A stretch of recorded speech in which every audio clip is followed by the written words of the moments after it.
And freedom is the result of that. Yes, freedom is a result of win-win exchange. Okay. Yes. Hi, I'm Walter Clark, and I'll be giving the last speech, and I have a lot of criticisms of your talk, because I think that libertarianism, not this other philosophy that you've been espousing. I figured you would, by the way. I thought it was unfair if I just spoke without giving you a chance to reply, so that's why I'd like to Go right ahead. staff so that you can reply. With regard to politics, I'm a big fan of Ron Paul, and I'm kind of looking up there espousing his benefits, and I don't think that voting for him is a per se violation of the non-aggression axiom, which is one of the essences of libertarianism. Indeed, I think he has very more people. Yes, please. I'm not speaking up loudly? No, we can't hear you. Oh, hello? Oh, sorry, thank you. I said that I want to give this lady a chance to respond to my criticisms that I would otherwise make afterward, and she wouldn't have a chance to reply. I don't think that there's anything per se wrong with voting. I mean, Ron Paul has probably converted more people to libertarianism than anyone else, including on Rand.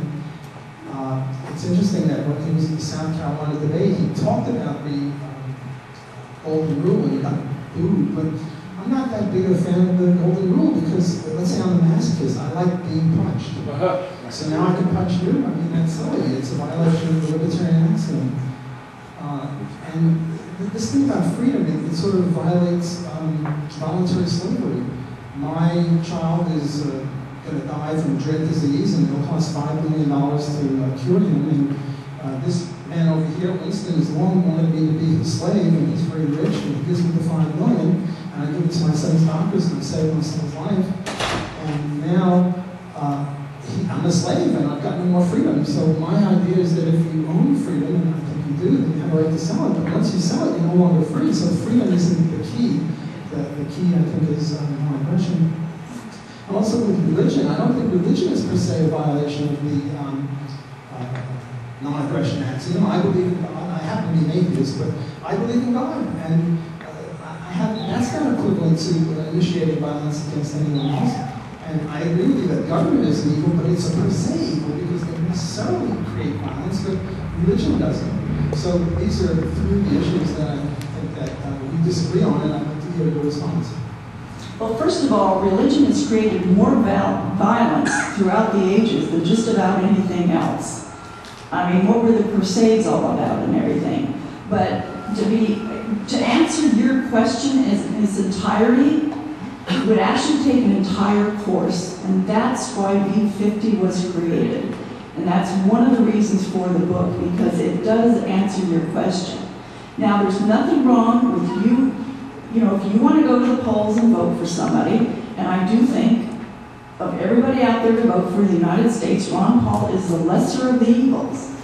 But is the problem who is in the White House or who we elect, is that the problem? Or is the problem the underlying government, the cause that fosters all of this? And that's, you know, Well, I agree Ron Paul isn't perfect, but the point is that if he's elected and he withdraws those troops, all of a sudden tens, hundreds of thousands of people who would otherwise die in Afghanistan and Iran or wherever else would be saved. That seems to be pretty good. And this idea that religion foments violence, it does perhaps, but so do rock videos and some literature and movies. And, you know, they show movies and then people get into fights afterward because they get their dander up or something. The key is not whether something helps promote the violence, which religion sometimes does. The key is whether it's necessarily doing that. Look, as I said, a lot of things create violence, and with this win-win thing, you know, in a boxing match, there's a winner and a loser, and in a chess match, there's a winner and a loser, as long as it's voluntary. So I don't think that win-win is the key. It's rather voluntary action. well, one of the things is there's a difference between win-win religion and win-lose religion. And Jay goes into that in the book. There is absolutely nothing wrong with win-win religion. Absolutely nothing. In fact, if you read the book, Jesus is actually one of the heroes in the book.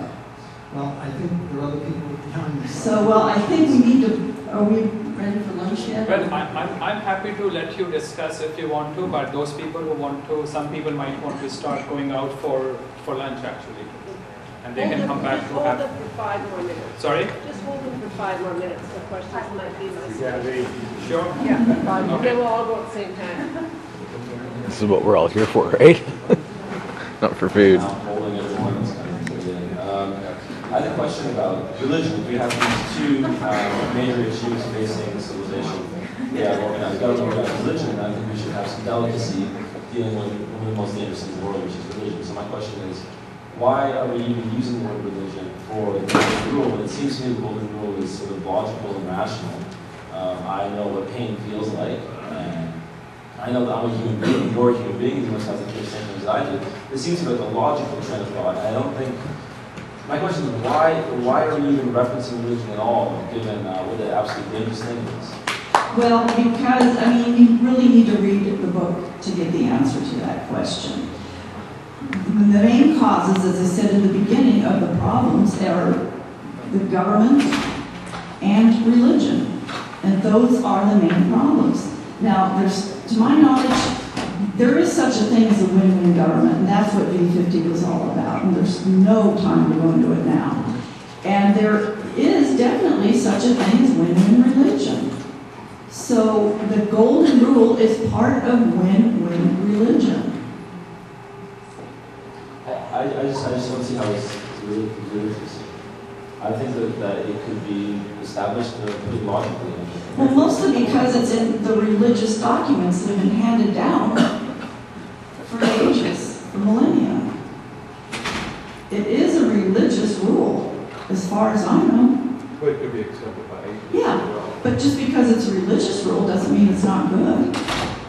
I mean, it's... Oh, I'm saying no. I'm just saying it's not reliant on faith in any religion at all. No. No, it's I would not. assume that. Yeah. No. I mean, it's observable that the golden rule is a good thing.